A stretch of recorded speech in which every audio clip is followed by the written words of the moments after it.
I think we're about halfway through the winter, which always thrills me, because when you get halfway through, it means you're getting every day is closer to the end. I am not a winter person, are you? Some of you may be, but certainly I'm not. It's well, certainly I get a cold head about this time of year for obvious reasons, but we're on the way to warmer days, and I like warmer days. So I think it's testament to how few people we have. Some are away, some it becomes a real battle during the middle of the winter, doesn't it, to get out of bed. I'm certainly one of those who likes the warmth of my bed in the cold days. I really do. Keeping warm, tucking the blankets over my head, and it seems a much better world when you're under the blankets in the middle of winter. But the realities are that we live in the world that we live in. Good, bad, and all the differences that we have to encounter. True? Yeah. And so we come today to this wonderful story, the story of Mary and Martha in the New Testament.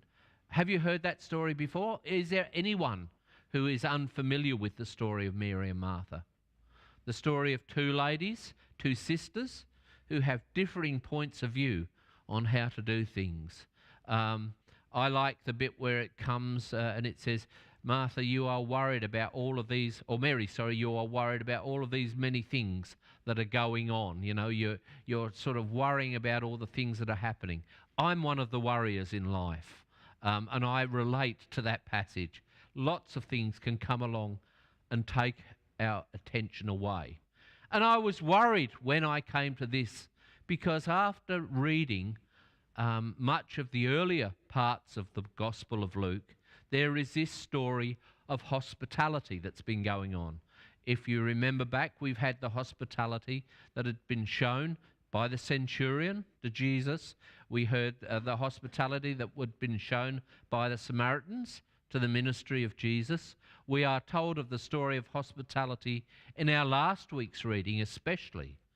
Now I'm going to say, do you remember what last week's reading was? And maybe, if I'm really lucky, some of you will remember that we talked about the Good Samaritan. There you are, I left you off the hook so that you go, oh yeah, that's what we spoke about. An incredible story of hospitality when the least person actually is the one who is the hero, who shows more than hospitality, just an incredible generosity. And we are invited constantly by the writing of Luke to see Jesus as the one who ushers in the hospitality of God. And yet we come to today where the story of hospitality is somewhat questioned, yes?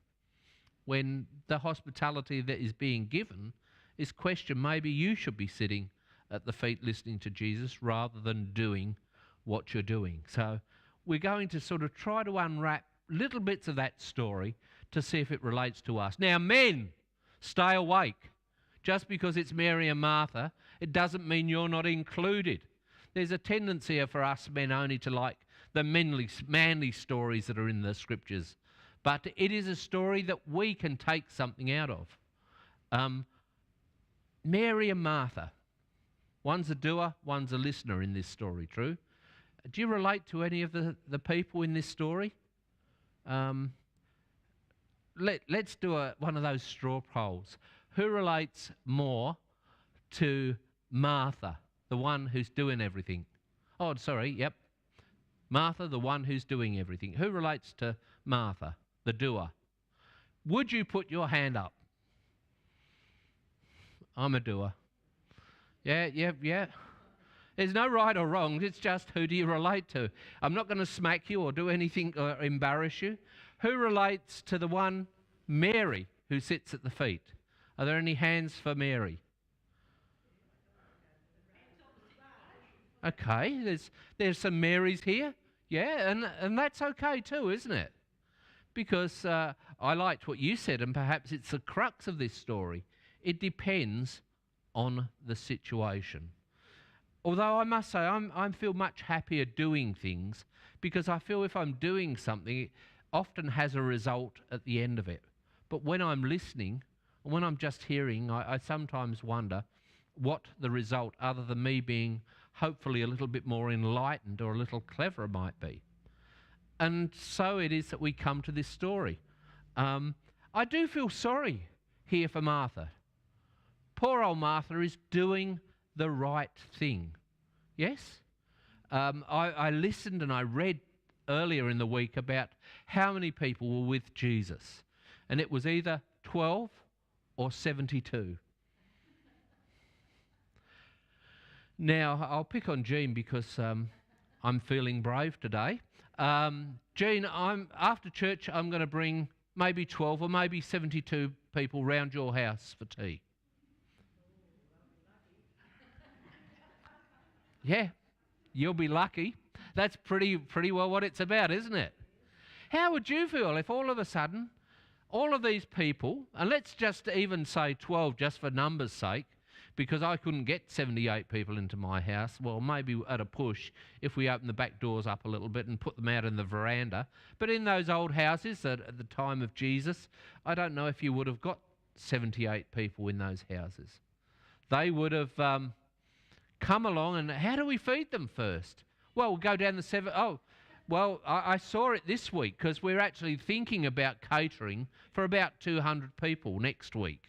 We're expecting at least 200. And I was fascinatingly watching and perhaps becoming a little over-involved with Jean and Faye during the week, sitting on an iPad trying to put an order in for sandwiches.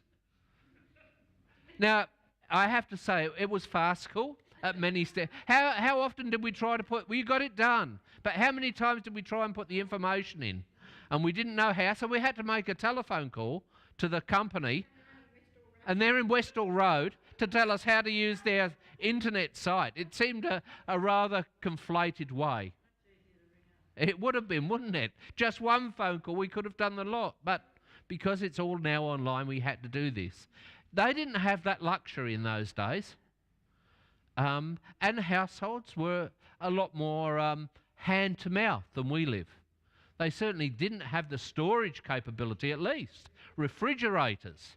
And so I feel sorry for poor old Martha. She's got all these people lob at her house, and who's left doing all the work? Yeah? She is. Now, how would you feel in that situation? I'd feel a little umpy, I think the word would be for me. I'd feel a little cross. I'm here, slaving my fingers to the bone, doing all this work, and none of you have ever said this before, or thought it at least. You know, and this person sitting doing nothing. Now, unfortunately, this story has often been used to keep women in their place in the church as well. You know, we need our doers, and you're the doers. You're the ones that have got to make sure that the food after church is available, that the urns are put on.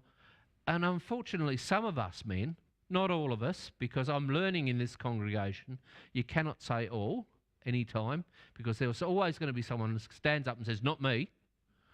But so often, the life of our churches and the well-being of our churches is left to the women. And we have used passages like this to justify in some strange and odd way. But in fact, it's a very liberating comment. Because if you came from the Middle East at this time, for a woman to be even allowed to sit at the feet of a teacher would be impossible. In fact, there are countries today in Africa where a woman cannot sit down in a learning situation, where to be educated at any level is seen to be an anathema to the community. And we've heard of, what is it? I can never say the word, from one of the rebel groups, the Muslim rebel groups. Boko Haram. Now, from Nigeria. Yeah, is that right? I'm told it actually means no education for women. Is that correct? Is that right? So I'm not saying things that are not true here. There are places today that believe that women or outsiders shouldn't be allowed into this point. Taliban is a perfect example as well. So, you know, I'm not talking off the top of my head here. This is a reality. But this is a story that liberates, that says for all people, no matter what your gender, no matter what your social position, there is a place to sit and learn. And there is a time for serving, and there is a time for learning. It is not to pit one set of women against another set of women, which we have done time immemorial with this passage. But it is to be able to open and break open for everyone the ability, and here comes the crunch, to hear and receive the generous and the abundance of God's hospitality. Because here, as in all of the stories, the hospitality doesn't come from who we are, but comes from who God is. God is ever abundant and gives to each one of us if we allow that to happen. If we stop with the cares and the worries. Yeah, poor old Martha, she's going through a pretty tough time. Perhaps it would have been better if she just pulled Mary aside and says, "Hey, Mary, got my hands full here. Can you give us a hand?" Might have been a slightly better way than perhaps appearingly going off a little bit. But I can understand why she feels like that. Because so often the task in front of us is immense. We feel we've got to do so much. And especially with preaching the good news. We've got to get out there. We've got to have our op shop. We've got to have our men's shed. We've got to open this day and open that day, this project, that program.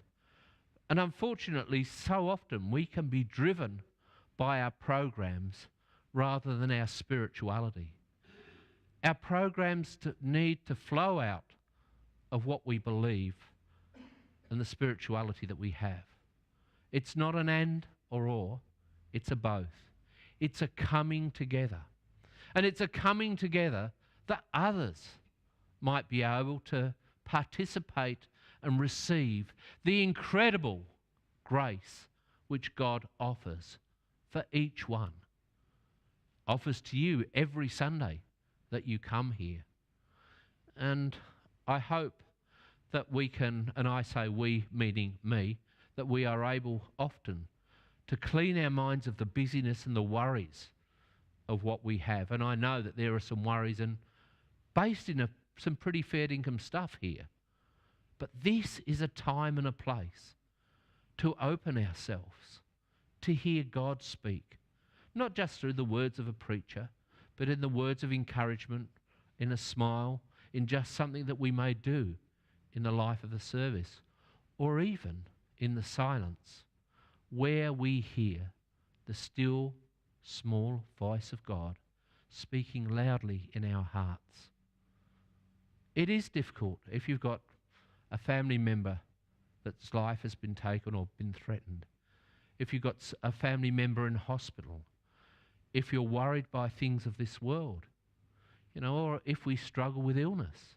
Those things are tough. Of course they're going to preoccupy us.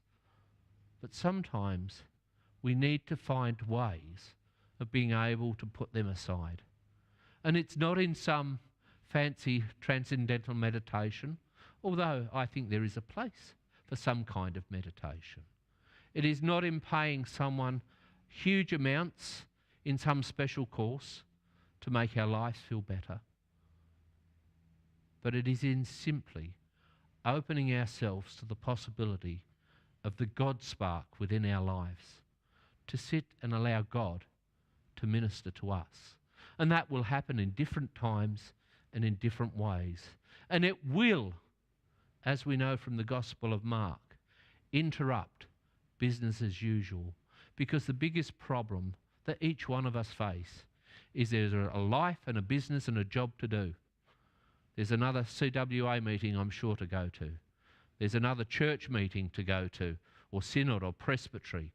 Because I tell you what, if anyone can produce a meeting to do nothing and create a whole lot of indecisions over the years of the different denominations that I've been part of, I reckon the church has got it beat to most places. We can have meetings about the most mundane and simple things.